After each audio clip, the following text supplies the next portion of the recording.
पाताल लोक के अगर कोई स्वामी माने गए हैं तो वो वासुकी नाग को माना गया है। पाताल लोक का अगर कोई राजा माना गया है तो वो वासुकी नाग को माना गया है। पाताल लोक का अगर स्वामी कहा गया है तो वो वासुकी नाग को कहा गया है।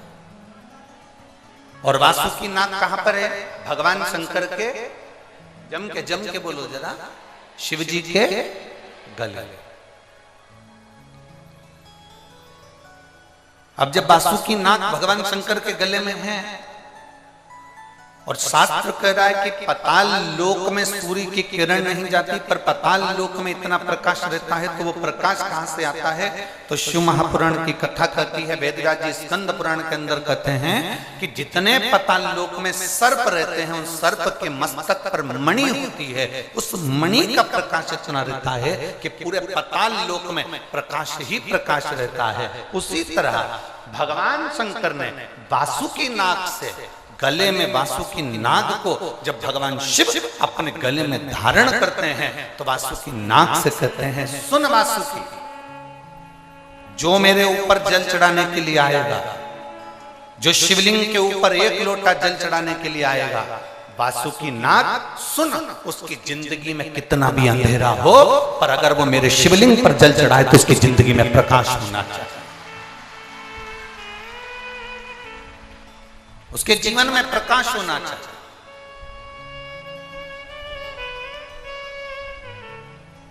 कितने लोग हैं जो शंकर जी के मंदिर में 1 लोटा जल चढ़ाते हैं? हाथ उठाओ जरा।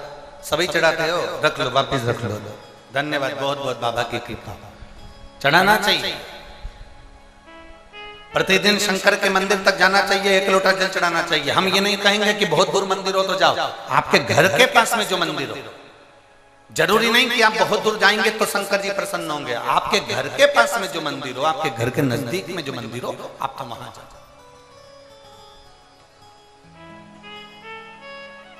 और बिना ढोंग, बिना प्रपंच, बिना अंधविश्वास के शिव की आराधना करो। शंकर को 1 लोटा जल चढ़ाओ। बेलपत्र चढ़ाना अंधविश्वास नहीं है। शिव जी पे 1 लोटा जल चढ़ाना ढोंग नहीं है। शिव जी की आराधना करना, शंकर के मंदिर में सेवा करना, यह अंधविश्वास या ढोंग प्रपंच नहीं है। शंकर की आराधना करना, शिव को अपना बनाना और अपन शिव के हो जाना, ये एक हमारे भीतर की अविरल भक्ति है, हमारे भीतर का एक विश्वास है।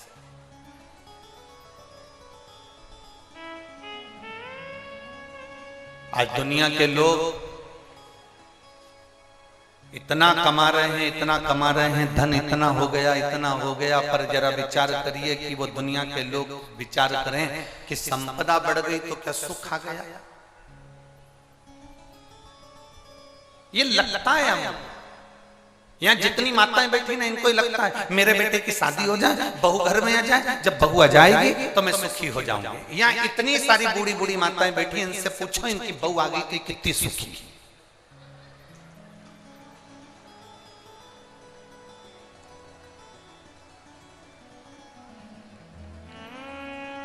कितनी सुखी है जितनी बैठी है, पूछो इनसे। पहले कहती थी बस बेटे की शादी हो जाए, बहू आ जाए, मेरी बहू आएगी फिर तो मुझे गरम गरम रोटी देगी। अब गरम गरम रोटी दे रही कि डंडा दे रही, ये वो जा। अब अपने को तो मालूम भी नहीं, हमारी तो अभी आई भी नहीं।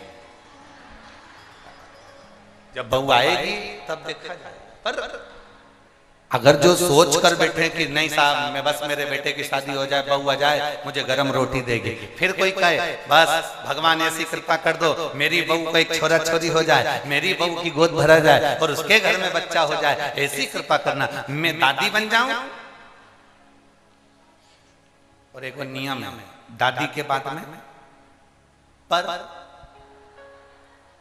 पर दादी का मतलब होता था पर दादी बन जाऊं और पर दादी बन जाऊं, पर मेरा पोता मुझे सोने की, जम के बोले जरा, सोने की सीढ़ी पर चढ़ा। अब विचार करो कितनी आस लगा कर बैठी है, मुंडा में दांत नहीं, शरीर में आंत नहीं, हाथ थर थर कांप रहा, आंखों से दिखाई नहीं दे रहा, कानों से सुनाई नहीं दे रहा, और क्या क्या सोने की सीढ़ी पे चढ़ूंगी। और घर की 4 सीढ़ी चढ़ नहीं पा रहा।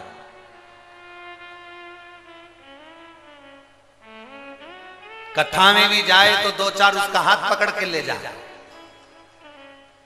चढ़ नहीं पा रहा। और विचार कर कर बैठी है सोने की सीढ़ी पर चढ़ूंगी। शिव महापुराण की कथा कहती है ये सारी आस लगाना, ये सारा सोचना कि मुझे पोता आएगा, सोने की सीढ़ी पर चढ़ाएगा, पर पोता आएगा, सोने की सीढ़ी पर चढ़ाएगा, मेरे बच्चे का ब्याह हो जाएगा, बहू गरम गरम भोजन देगी, मेरे घर में गाड़ी आ जाएगी, मैं सुखी हो जाऊंगी, मेरा 4 मंजिल का मकान बन जाएगा, मैं सुखी हो जाऊंगी, मेरे पास में इतना धन आ जाएगा, मैं सुखी हो जाऊंगी। ना,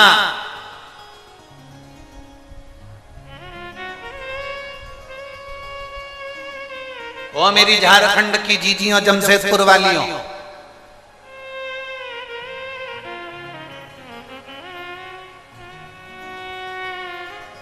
तुम जैसी हो ना वैसी ही अच्छी हो। और सुनो मेरे जीजाओ, वो जमशेदपुर वाले, तुम जैसे हो ना अच्छे हो, कम से कम 2 रोटी पेट भर कर खा रहे हो और चकाचक नींद लेकर सो रहे हो। तुम्हारे बराबर कोई दुनिया में सुखी नहीं। जो धनपति हैं, जो करोड़पति हैं, जो सत्तापति हैं, जो वैभवपति हैं, जो धन अधिक संख्या में रखते हैं, जो पैसा धेला, थोड़ा प्रेशर बढ़ाओ शब्दों का, थोड़ा धन सत्ता जो अपने पास में रखते हैं, वैभव अपने पास रखते हैं, बहुत सारा धन कमा कर बैठ जाए, संपदा कमा कर बैठ जाए, वैभव कमा कर बैठ जाए और सोचें कि हमारे पास में बहुत सारा धन आ गया, हम सुखी हो गए। मेरी जीजियों, 2 रोटी भी खाना पड़ता है तो पहले इंजेक्शन लेना पड़ता है।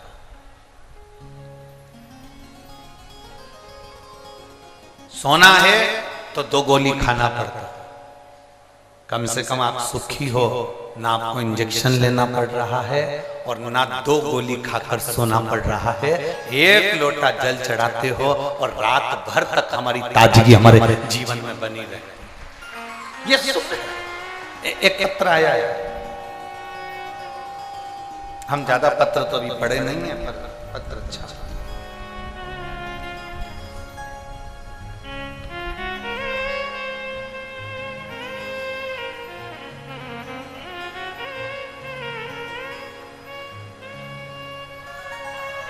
गुरुजी, मेरा नाम पिंकी अमरजीत सिंह है, मैं जमशेदपुर के बारीडीह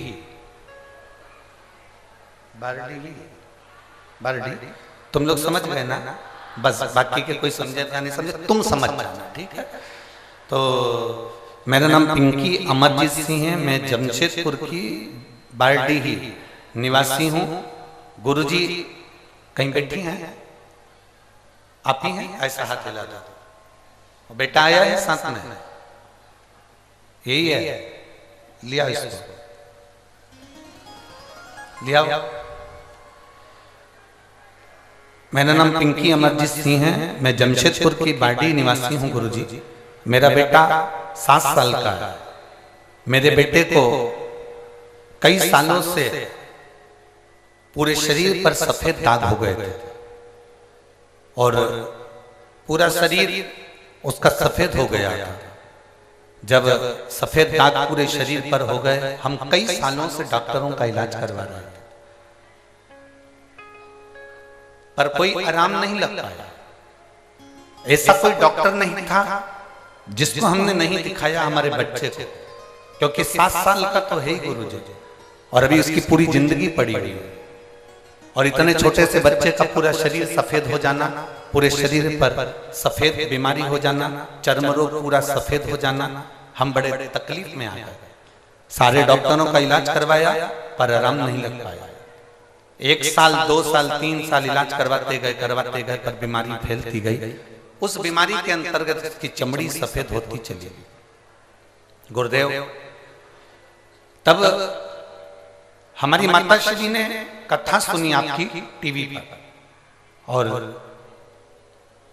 जब टीवी पर कथा सुनी तो उसके बाद उन्होंने बताया कि हमने टीवी पर कथा सुनी और वो सियोर वाला महाराज कहता है उसने शंकर भगवान पर भस्म चढ़ाकर उस भस्म का प्रयोग करने का बताया। साथ में उन्होंने कहा कि जब गाय अपने बछड़े को दूध पिलाती है, बछड़े को दूध पिलाते समय गाय के मुख पर फेन आ जाता है, उस फेन को चम्मच में निकाल लो और उस फेन को उस बच्चे के शरीर पर पूरा लगाओ जिसके शरीर में चमड़ी सफेद पड़ी। गुरुदेव, हमने भस्म का प्रयोग और उस दूध का प्रयोग, फेन का प्रयोग करा और बाबा की कृपा ऐसी हो गई कि आज मेरा बेटे की पूरा शरीर वापिस पूरा की पूरा ठीक हो गया और उसके शरीर में जो सफेद बीमारी हो गई थी, पूरा शरीर सफेद हो गया था। मेरा बेटा अब असली उसका जो शरीर जैसी चमड़ी का था वैसी की वैसी उसकी चमड़ी हो गई, वैसा की वैसे उसका शरीर हो गया।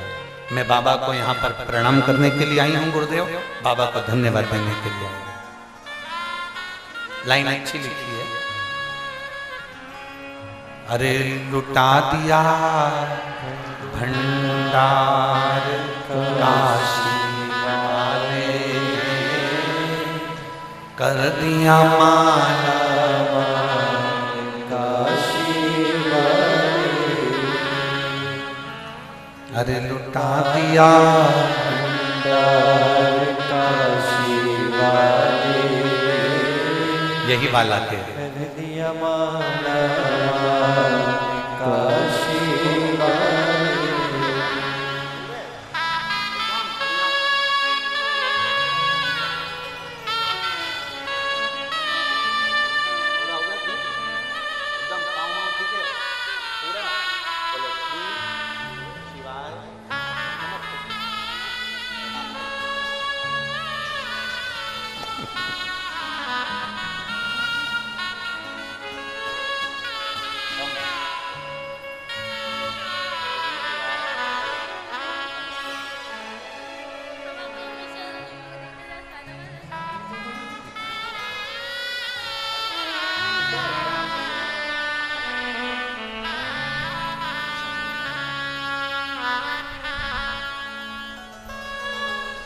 बाबा, अब इसका पूरा शरीर अपनी असली चमड़ी में आ गया और इसका पूरा शरीर ठीक हो गया। मैं बाबा को प्रणाम करती हूँ।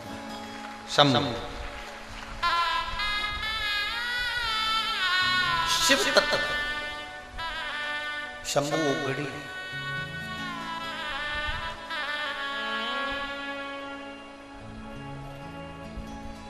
एक पत्थर और बड़ा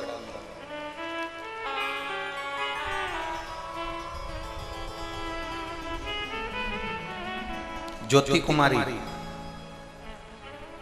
रामगढ़ पतरातू, क्या लिखा है?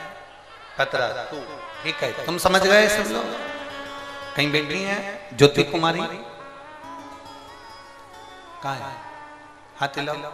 बच्चे को लाइए साथ में, बच्चा लाइए, लिया लिया। मैं ज्योति कुमारी रामगढ़ पतरातू से हूं, मेरा मोबाइल नंबर ये है गुरुदेव। हमने बच्चे की आस छोड़ दी थी, कई डॉक्टरों से इलाज करवाया पर संतान का सुख नहीं था गुरुदेव। मेरे एक रिश्तेदार के कहने पर मैंने पहली बार जिंदगी में शंकर जी के मंदिर में पांव रखा और शिव जी के मंदिर में जल चढ़ाना प्रारंभ करा। समय नहीं मिलता था, हम नहीं जा पाते थे। गुरुदेव पशुपतिनाथ का व्रत किया और बाबा का व्रत करा पशुपतिनाथ का। बाबा से केवल एक ही प्रार्थना करी, बाबा मुझे संतान का सुख नहीं। मैंने 1 साल 2 साल 3 साल 4 साल 5 साल 6 साल 7 साल ऐसे इंतजार करते करते कई साल निकाल दिए बाबा, पर मुझे संतान का सुख नहीं हुआ। तब हमने पशुपतिनाथ का व्रत करना प्रारंभ किया और बाबा का मैं क्या गुणगान करूं गुरुदेव। शिव शिव शंभु शंभु। एक व्रत जब पशुपतिनाथ का करा तब मेरा गर्भ नहीं ठहरा, मन टूट गया कि मैंने पशुपतिनाथ का व्रत करा और संतान का सुख नहीं हुआ। तब मैंने फिर वापस दूसरा व्रत किया और दूसरा व्रत कर कर शिव जी को जल चढ़ाना, आचमन करना, बेलपत्री लाना, खाना, प्रारंभ किया और बाबा की कृपा से ऐसी करुणा बाबा की हो गई कि मेरे घर में संतान की प्राप्ति हो गई। मैं बाबा को यहाँ पर नमन करने के लिए आया, बाबा को प्रणाम करने के लिए। बाबा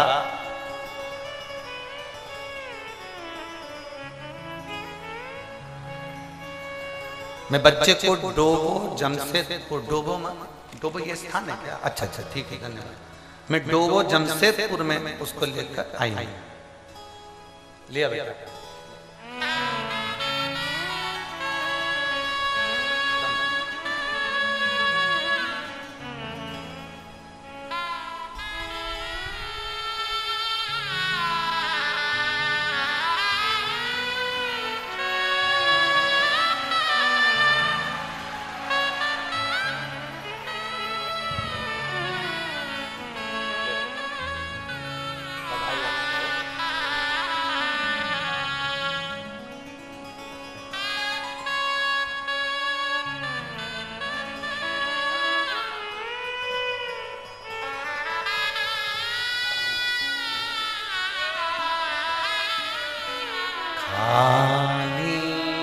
चाहता कोई दर से तुम्हारे,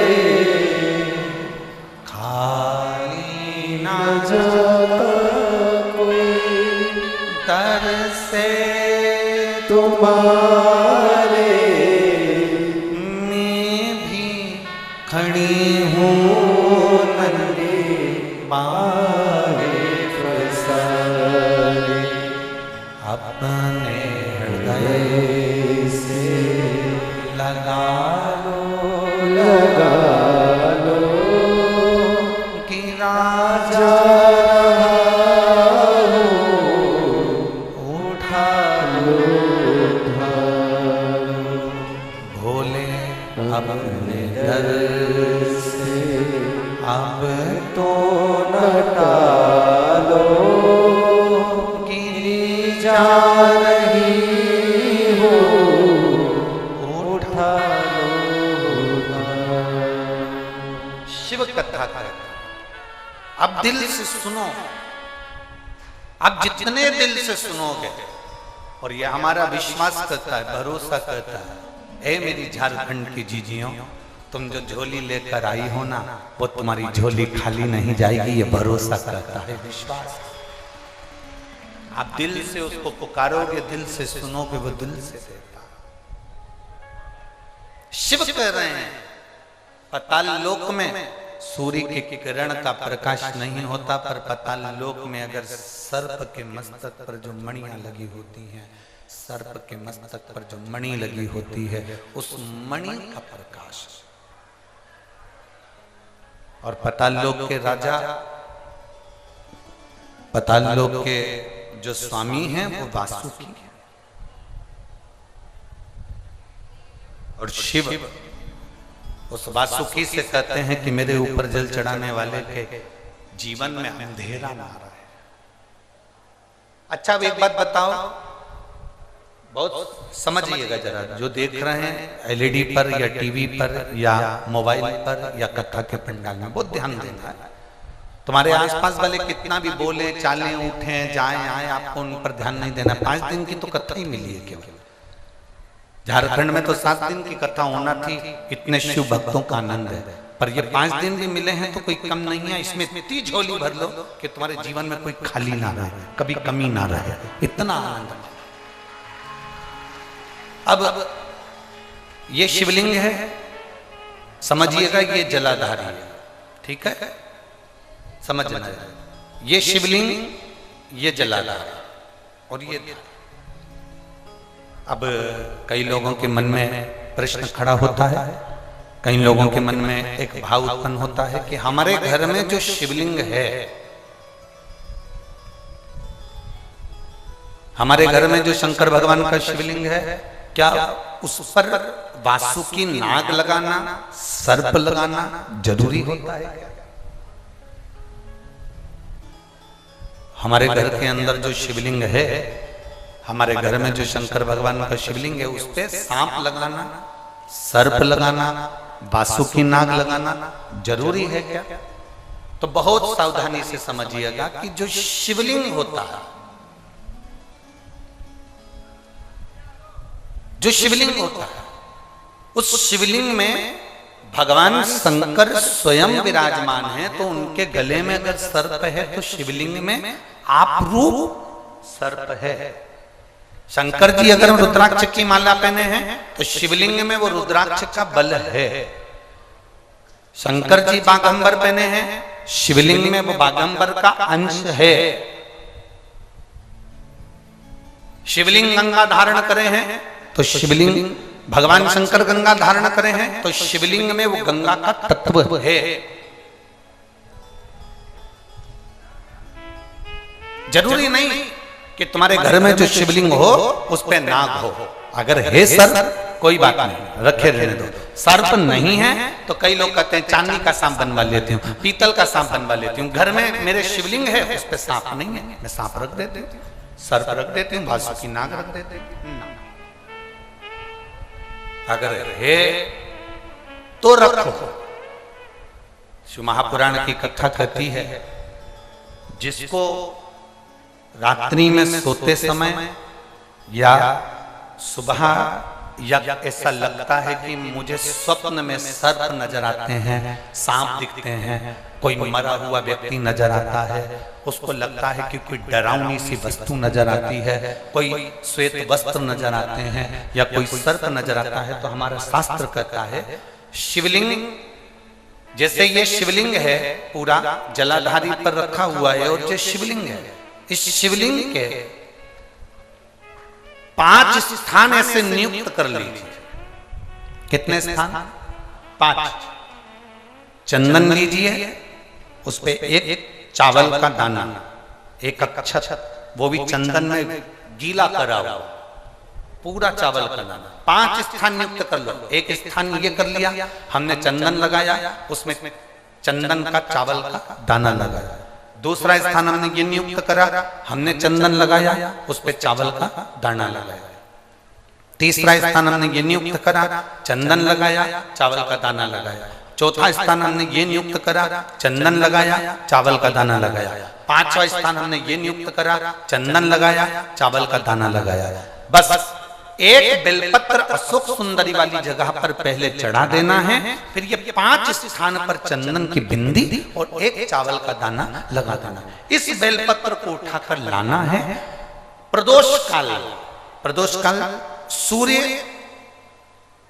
जब जा रहा हो, चंद्र प्रवेश कर रहा, उसको प्रदोष काल कहा गया। उस प्रदोष काल में इस बेलपत्री को भगवान पतालेश्वर महादेव का नाम लेकर खा लेना। कभी जिंदगी में तुम्हें सर्प का स्वप्न आ ही नहीं सकता और सर्प का भय नहीं हो सकता। ये पतालेश्वर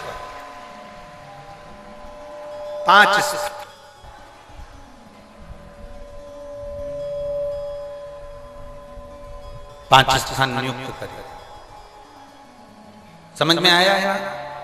5 स्थान यदि हम नियुक्त करते हैं और 5 स्थान नियुक्त कर कर हम चंदन की बिंदी रखकर एक चंदन में भिड़ा हुआ चावल, चंदन में गीला किया हुआ चावल का एक दाना 5 स्थान पर यदि हम लगाकर एक बेलपत्र पहले समर्पित कर उसको लगाकर फिर हम उस बेलपत्र का प्रदोष काल के समय पर भगवान पतालेश्वर का स्मरण कर कर उसको पा लेते हैं, तो हमें फिर स्वप्न में सर्प का भय नहीं रहता, हमें स्वप्न में सर्प दिखाई नहीं देता।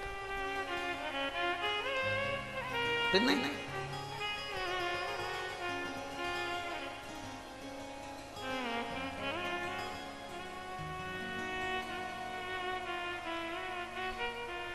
महाराज,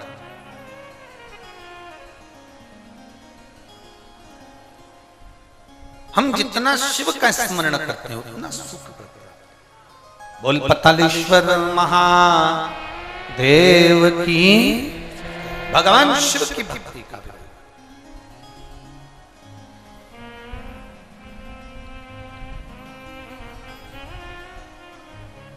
अरे धीमा बजाओ भोलानाथ, डमरू धीमा बजाओ, धीमा धीमा बजाओ भोलानाथ डमरू धीमा बजाओ, धीमा बजाओ भोलानाथ डमरू धीमा बजाओ, धीमा बजाओ भोलानाथ दोनों हाथों से। डमरू धीमा बजाओ, धीमा बजाओ भोला धीमा बजाओ, धीमा बजाओ भोला धीमा बजाओ, धीमा बजाओ भोला धीमा बजाओ, धीमा बजाओ भोला धीमा बजाओ, धीमा बजाओ भोलानाथ डमरू धीमा बजाओ, धीमा बजाओ भोलानाथ डमरू धीमा बजाओ, धीमा बजाओ भोलानाथ डमरू धीमा बजाओ, धीमा बजाओ भोलानाथ डमरू धीमा बजाओ।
डमरू की धुन सुन के ब्रह्मा जी आए, डमरू की धुन सुन के ब्रह्मा जी आए, डमरू की धुन सुन के ब्रह्मा जी आए, डमरू की धुन सुन के ब्रह्मा जी आए, ब्रह्मा जी आए संग ब्रह्मणी को लाए, ब्रह्मा जी आए संग ब्रह्मणी को लाए, धीमा बजाओ भोलानाथ डमरू धीमा बजाओ, धीमा बजाओ भोलानाथ डमरू धीमा बजाओ, धीमा बजाओ भोलानाथ डमरू धीमा बजाओ, धीमा बजाओ भोलानाथ डमरू धीमा बजाओ।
शंभू।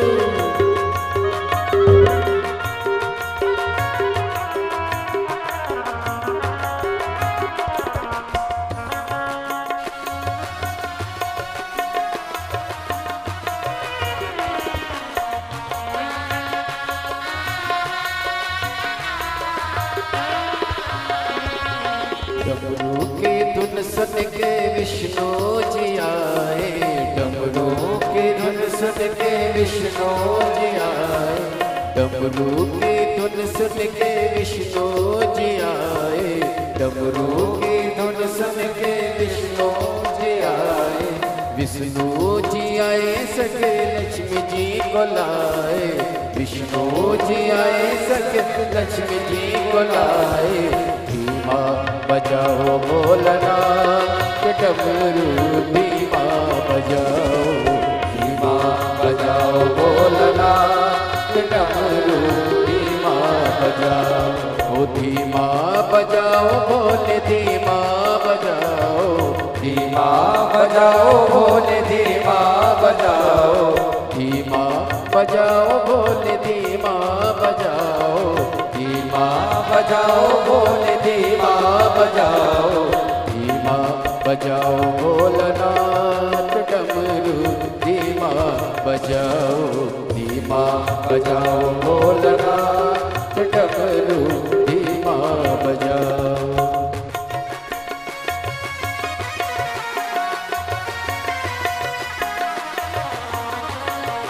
राधे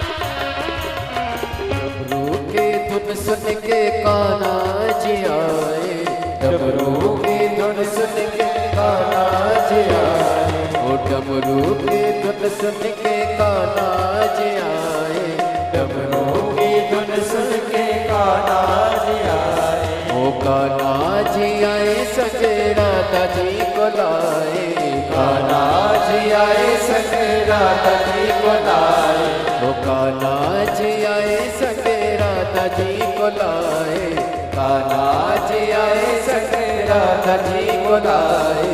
धीमा बजाओ बोलना डमरू धीमा बजाओ, धीमा बजाओ बोलना डमरू धीमा बजाओ, धीमा बजाओ बोला धीमा बजाओ, धीमा बजाओ बोला धीमा बजाओ, धीमा बजाओ बोलना डमरू धीमा बजाओ, धीमा बजाओ बोलना डमरू धीमा बजाओ।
धुन सुन के विष्णु जी आए, डमरू की धुन सुन के विष्णु जी आए, डमरू की धुन सुन के विष्णु जी आए, विष्णु जी आए संग लक्ष्मी को लाए, विष्णु जी आए संग लक्ष्मी जी को लाए। धीमा बजाओ भोलानाथ डमरू, धीमा बजाओ, धीमा बजाओ भोलानाथ डमरू, धीमा बजाओ, धीमा बजाओ भोलानाथ डमरू, धीमा बजाओ, धीमा बजाओ भोलानाथ डमरू, धीमा बजाओ, धीमा बजाओ भोला, धीमा बजाओ, धीमा बजाओ भोला, धीमा बजाओ, धीमा बजाओ भोला, धीमा बजाओ, धीमा बजाओ भोला, धीमा बजाओ, ओ धीमा बजाओ भोलानाथ डमरू, धीमा बजाओ, धीमा बजाओ भोलानाथ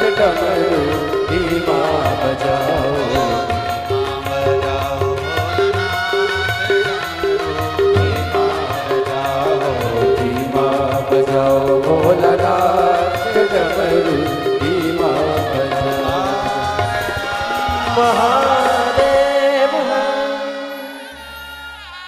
अपने स्थान पर बैठकर भगवान शिव से अपने मन की बात बड़े भाव के साथ दिल से बाबा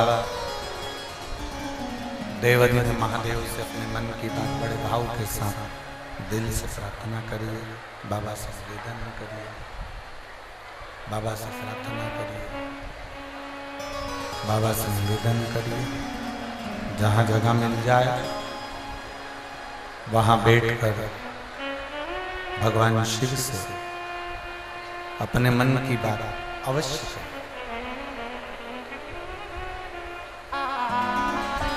कार्यकर्ता खड़े हों तो वो भी बैठकर बाबा से प्रार्थना करिए। कार्यकर्ता खड़े हों तो वो भी बैठकर बाबा से प्रार्थना करिए, दिल से बाबा से निवेदन करिए। भगवान देवाधिदेव महादेव से अपने मन की बात अपने हृदय के साथ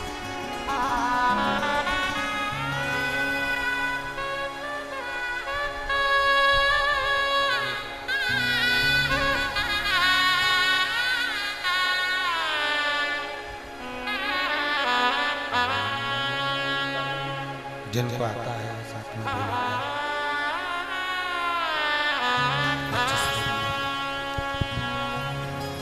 जिनको आता है वो साथ में उच्च स्वर में बोलेंगे। आपकी आवाज यहाँ तक पहुँचे, उस भाव से आनंद से आप लोग प्रार्थना करेंगे।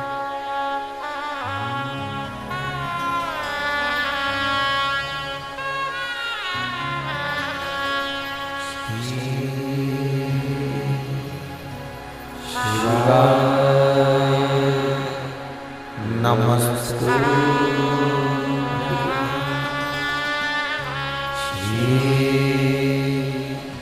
शिवाय,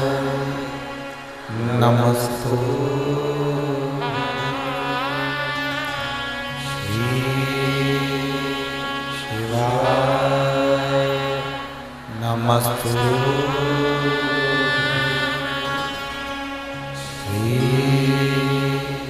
शिवाय, नमस्ते नमस्ते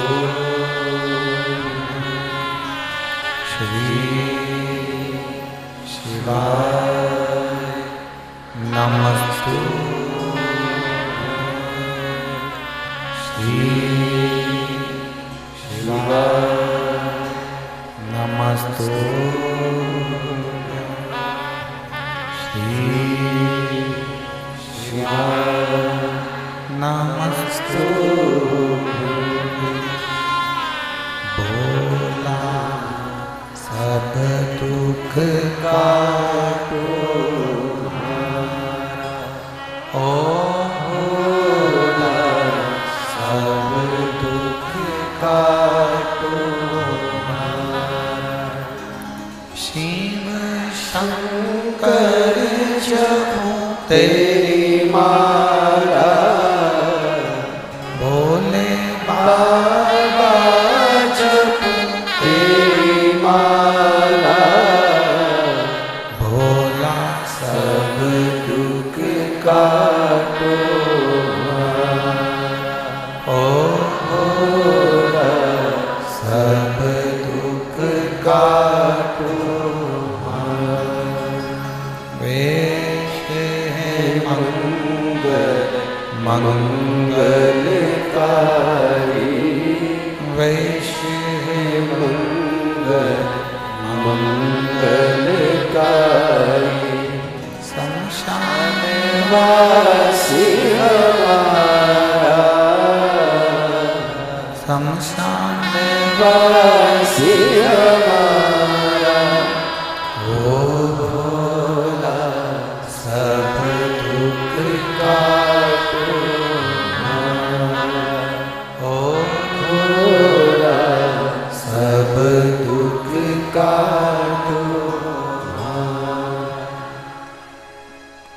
भगवान शिव ओगरदानी त्रिकालदर्शी कैलाशी अविनाशी पतालेश्वर शिव महापुराण की कथा कहती है। शिव जी पर जल चढ़ाने वाले को शिव के गले में पड़े हुए वासुकी नाग भी उनकी जिंदगी में प्रकाश कर देते। यहां तक हम कहेंगे अगर जीवन में बहुत बहुत बहुत तकलीफें चल रही हो, बहुत कष्ट चल रहा हो, बहुत दुख चल रहा हो, तो आप शंकर को एक लोटा जल चढ़ाओगे तो वो जल 33 कोटि देवताओं में जाएगा और उसका फल आपको मिलेगा।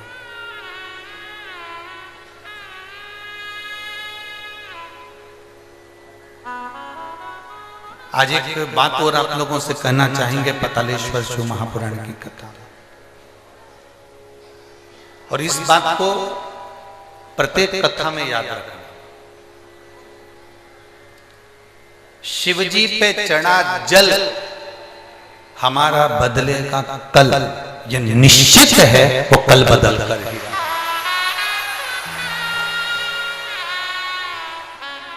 जितने लोग फेसबुक, यूट्यूब, इंस्टाग्राम, आस्था चैनल और इस पंडाल में भी कथा सुन रहे हैं वो इस बात को अपने ध्यान में रखें। शिवजी पे चढ़ा जल हमारा बदलेगा निश्चित है।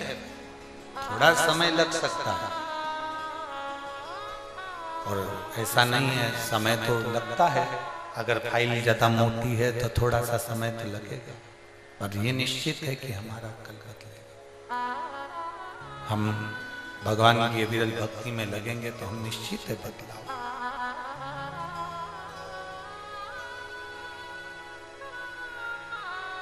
देवराज नाम का ब्राह्मण चोरी का धन लेकर भगवान शिव के मंदिर में पहुंच जाता है और वो धन मंदिर के अंदर रखकर शरीर में ताप होता है, कष्ट होता है, शरीर में तपन होने लगती है और वो भगवान की कथा सुन रहा होता है। उसको नहीं मालूम कि शिव पुराण का महत्व क्या होता है।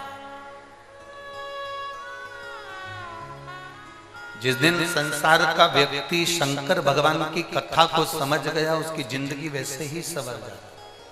एक पत्र आया है, देखिए।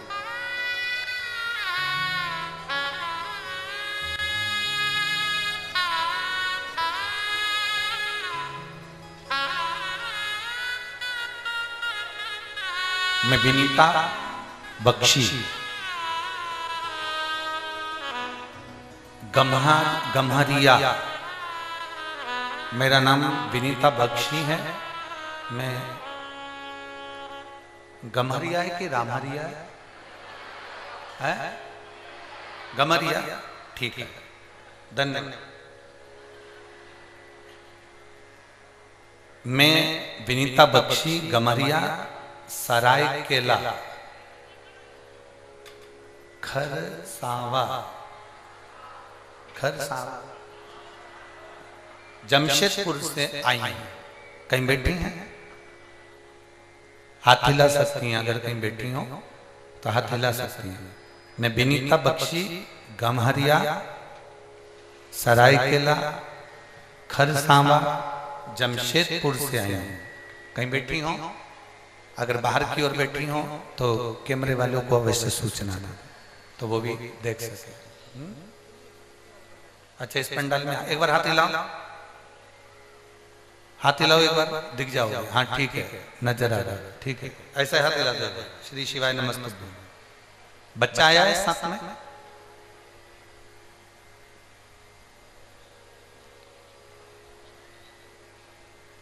लिया उस बच्चे को, लिया। गुरुदेव, मेरा लड़का जो अभी 1.5 साल का है, 8 महीने तक ये बच्चा ना पांव हिलाता, ना हाथ हिलाता, ना गर्दन हिलाता था। डॉक्टर को दिखाया तो जांच कराने पर पता चला, मुंबई में इसकी रिपोर्ट गई और उसमें इसको एक बीमारी बता दी गई, जिस बीमारी का नाम था जेनेटिक प्रॉब्लम के अंतर्गत गुरुदेव इस बीमारी का कोई इलाज नहीं है। ये बच्चा ना हाथ, ना पांव, ना गर्दन उठा सकता है, ना बैठ सकता है, एक जगह पर पड़ा रह सकता है। हम बड़े दुखी हो गए, बड़ा तकलीफ हुई गुरुदेव की बच्चा दिया भगवान ने, और भगवान ने दिया तो शरीर पर ये कौन सी बीमारी लगा। बच्चा केवल एक ही जगह पर बैठा रहता, लेटा रहता, भूख का भी इसको पता नहीं चलता, प्यास का भी पता नहीं चलता, पड़ा रहता। रिपोर्ट पटना में भी एक डॉक्टर को दिखाया तो उन्होंने यही बताया, बॉम्बे दिखाया उन्होंने यही बताया। गुरुजी, मेरे माँ पापा, मेरे सास ससुर 3 साल से आपकी कथा सुन रहे हैं। मेरी सास ने मुझे पशुपति नाथ के व्रत के बारे में बताया और कहा कि कोई को भी सीहोर भेजो और वहां से रुद्राक्ष लेकर। हमने हमारे घर के सदस्य को रुद्राक्ष लेने के लिए सीहोर भेजा और सीहोर भेजकर रुद्राक्ष मंगवाया। गुरुदेव, उस रुद्राक्ष को हम तांबे के कलश में गला देते, शिव जी को जल चढ़ा देते और बच्चे को 2 बूंद मुंह में डाल देते, उसके शरीर पर लगा देते। एक ही जगह पर पड़े रहना, गर्दन नहीं हिलाना, शरीर का कोई अंग नहीं हिलाना, भूख प्यास बताना नहीं, कुछ अंदाजा लगना नहीं, करे तो करे। 8 महीने तो निकल गए, फिर हमारी सास ससुर ने कहा कि तुम शंकर का भजन करो। रुद्राक्ष मंगवाया गया, सीहोर भेजा गया। हमारे पास पहले के रुद्राक्ष थे गुरुदेव, हमने उस पे भी कर देखा पर वो फल नहीं मिला जो हम सीहोर से रुद्राक्ष लेकर आए और उस रुद्राक्ष का फल हमें प्राप्त हुआ। गुरुदेव, शरीर पर जल लगा देते, पानी की बूंद तो उसके मुंह में डाल देते, पशुपतिनाथ का व्रत करना प्रारंभ करा और जैसे ही व्रत करना प्रारंभ करा और बच्चे को भगवान शंकर के मंदिर ले जाना प्रारंभ करा, उसका हाथ लगवाकर शिव जी पर जल चढ़वा देते। आज मेरा बेटा अपने आप से खड़ा भी होता है, अपने आप से खिड़की पकड़कर चलता भी है और आज मेरा बेटा पूरा संभल गया। अब मैंने डॉक्टर को चेक करवाया तो डॉक्टर भी आश्चर्य में पड़ गया कि ये बीमारी तो कभी समाप्त नहीं हो सकती, ये बीमारी हट कैसे गई। मैं मेरे बच्चे को लेकर आई हूँ गुरुदेव, एक बार इस शिव पुराण को उसका स्पर्श करा दीजिए और एक बेलपत्र उसको दीजिए। मेरे बाबा से बस यही विनती है, बाबा ने मेरे बच्चे को ठीक करा है, इसलिए मैं बाबा को नमन करने के लिए आया हूँ, बाबा को प्रणाम करने के लिए आया हूँ। शिव तत्व है, शंभु ओघड़, शंभु काल कैलाशी अविनाशी, उसका किया गया भजन, उसका किया गया स्मरण, उसका किया गया मंत्र जाप। प्रेशर खोलो, प्रेशर सब दूर का खोलिए, अंदर और बाहर सभी जगह का प्रेशर। उसका किया गया भजन, उसका किया गया मंत्र जाप, खाली नहीं जाता। आप जितना जितना भजन करोगे उसका फल मिलता है।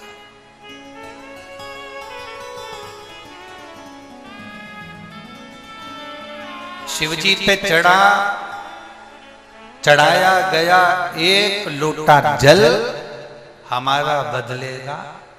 जम जम के बोलो जरा, शिव जी पर चढ़ाया गया एक लोटा जल हमारा बदलेगा, निश्चित है वो बदलेगा। उसका भजन, उसका कीर्तन, उसका मंत्र जाप, उसका स्मरण, उसका नाम जाप, उसका भगवत भजन, उसका कीर्तन, उसका मंत्र जाप हमारी जिंदगी में जरूर बदला। देवराज को नहीं मालूम था कि देवराज के स्मरण में नहीं था कि मैं जहां बैठा हूं और पुराण कथा चल रही है, शंकर भगवान की कथा चल रही है और देवराज के कानों में वो कथा पहुंच गई। प्रेशर बढ़ा, वो प्रेशर बढ़ा। शिव जी की कथा उसके कानों में पहुंच रही, उसको अंदाजा नहीं था। आपको भी अंदाजा नहीं है। ये जितने लोग यहां बैठे हैं ना, या जितने लोग आस्था चैनल पर सुन रहे हैं, आपको अंदाजा नहीं है कि पतालेश्वर 5 दिन की ये शिव पुराण आपको क्या फल देगा।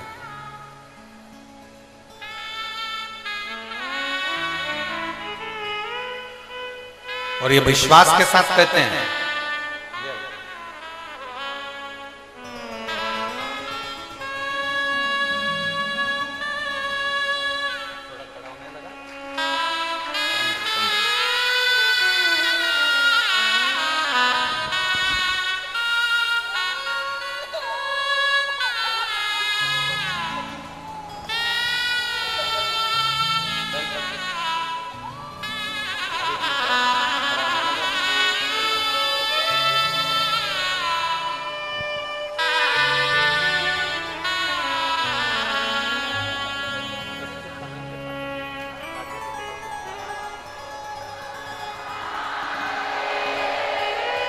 अब रोइए नहीं, अब तो खुश होइए बाबा।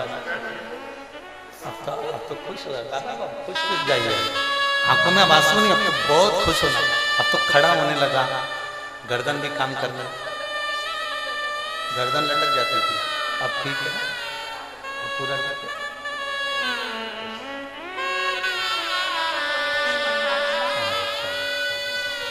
अब रोइए नहीं, खुश हो सकता। बाबा को प्रणाम करो कि और अच्छा हो। चलिए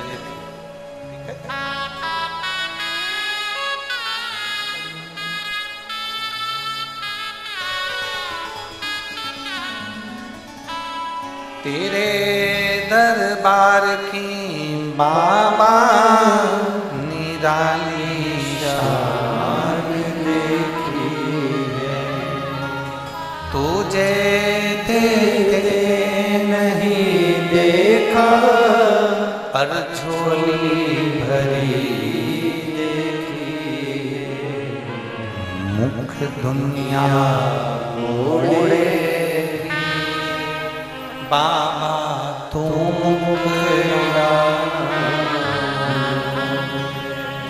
मैनू लगी परीती बाबा तू विश्वास जाए, भरोसा जाए। जितना विश्वास, जितना भरोसा जागेगा, उतना सुख का अनुभव होगा। उतना सुख का अनुभव, उतना आनंद का अनुभव होगा।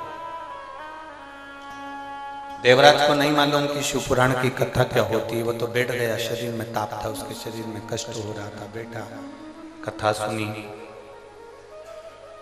हर हर महादेव लोग चिल्ला रहे थे, इसको कष्ट था तो इसको अच्छा नहीं लग रहा था। उठ गए, बाहर गया, बेलपत्री के वृक्ष की छांव में बैठ गए और बेलपत्री की वृक्ष की छांव में जब बैठा, कब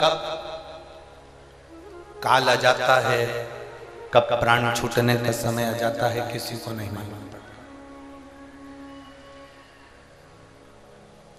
कब प्राण छूटेंगे ये किसी को नहीं मालूम। आप जब शिव जी को जल चढ़ाते हो ना तो आपके मुख पर एक मुस्कुराहट होना चाहिए। हमने पहले भी कथा में कहा, शंकर को कुछ नहीं दे सकते, आपके चेहरे की स्माइल दीजिए।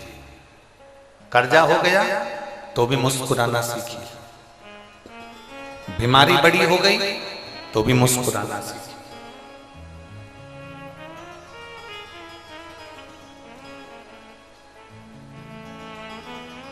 कोई बड़ा रोग हो गया, बहुत तकलीफ में जिंदगी चल रही है, तो भी शंकर के मंदिर में लोटा भर के जल चढ़ाने जाओ तो मुस्कुरा कर जाओ। उसको लगना चाहिए कि इसकी जिंदगी में इतना दुख है और इतना दुख होने के बाद भी ये मुस्कुरा कर मेरे सामने आ रही है। जब मैं तेरा दुख मिटा देता हूं, मैं तेरा दुख समाप्त कर देता हूं। वो प्रसन्नता देवाधिदेव महादेव आपके चेहरे पर पड़ती।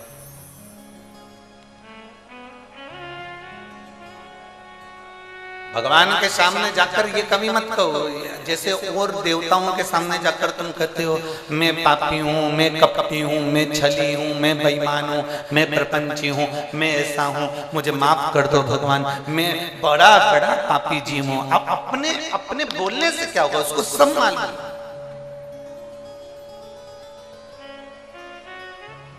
उसका नाम ही देवाधिदेव महादेव है, उसको सब मालूम। तुम्हारे बोलने और नहीं बोलने से उसको कोई फर्क नहीं पड़ेगा कि तुम बोलोगे कि मैं पापी हूँ, मैं कपटी हूँ, मैं छली हूँ, मैं प्रपंची हूँ, मैं बेईमान हूँ, मैं ऐसा हूँ। ये बोलोगे, वो समझे, वो सब जानता है, वो सब समझता है, उसको सब मालूम है, उसको सब ज्ञात है। आप केवल जाकर उसके पास पहुंचो तो देवराज बेलपत्री के वृक्ष के नीचे अपने प्राणों को त्याग दिया। प्राण छूटे देवराज के। ब्राह्मण के घर में जन्म लेने के बाद भी चोरी कर रहा।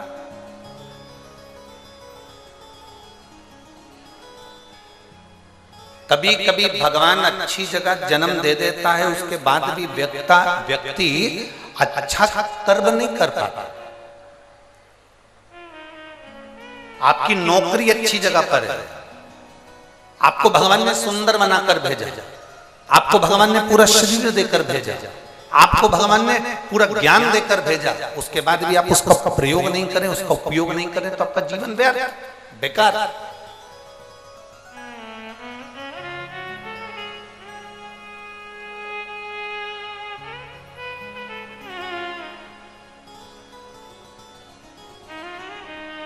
जिस कुत्ते को तुम पालते हो, जिस कुत्ते को तुमने रोटी खिलाई, जिस कुत्ते को तुमने साबुन से नहलाया, जिस कुत्ते को तुम बाजार से पैसा खर्च कर ना जाने कौन कौन सा पाउडर लगाकर गोल गोल कर उसको खिला, बीमार हो जाए तो कुत्ते को डॉक्टर को दिखा, और वही कुत्ता जो तुम्हारे साथ में 5 साल 6 साल 4 साल से रह रहा है और वही कुत्ता तुम्हें काट खा, कैसा लगेगा? जरा बोलो तो जम। तुमने कुत्ते पर पैसा खर्च करा, तुमने कुत्ते को नहलाया, तुमने कुत्ते को रोटी खिलाई, तुमने कुत्ते को दूध पिलाया, तुमने कुत्ते को दवाई खिलाई, तुमने कुत्ते को संभाल कर रखा, अपने बिस्तर पर रखा, जमीन पर रखा, आसन लगाया, कपड़े पहनाए, खूब अच्छे से उसको संभाल के रखा। वो कुत्ता तुम्हें काट खाए तो तुम्हें कैसा लगेगा? मुझे तो बस इतना सा पूछना। अच्छा लगेगा? जम के तो बोलो जरा। डॉक्टर भी कहेगा तुम्हारा ही कुत्ता था और तुमको ही काट दिया।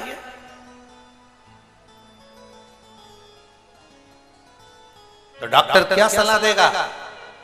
अरे भाई, कुत्ते को कितना भी नहलाओ, कितना भी खिलाओ, कितनी भी दवाई कराओ, पर कुत्ते को चेन से बांधकर रखो, कुत्ते को सांकल से बांधकर, जम के बोलो जरा, रखो, कुत्ते को सांकल से बांधकर रखोगे तो ये तुम्हें नहीं काटेगा। उसी तरह जैसे कुत्ते को नहलाया, खिलाया, दूध पिलाया, सब दवाई गोली सब कराई, वो कुत्ता तुम्हें काटे तो अच्छा नहीं लगता। उसी तरह तुम 8 बजे से लेकर रात को 10 बजे तक दुकान पर बैठो, खूब कमाओ, खूब नौकरी करो, खूब उन्नति करो, खूब प्रमोशन हो, तुम बड़े बड़े सिंहासन पर बैठो, बड़े बड़े औहदे पर बैठो, खूब कमाओ, जितना मन पड़े उतना तुम धन कमाओ। पर याद रखना, तुम्हारे कमाए धन से अगर तुम मदिरा में जा रहे हो, तुम्हारे कमाए धन से तुम वेश्यावृत्ति कर रहे हो, तुम्हारे कमाए धन से तुम जुआ खेल रहे हो, तुम्हारे कमाए धन से तुम गलत काम कर रहे हो, तो ये उसी की तरह है जैसे हमारा कुत्ता ही हमें काट गया, हमारा कमाया धन ही हमें बिगाड़ दे, तो समझ लेना कि तुम्हारी जिंदगी बेकार है।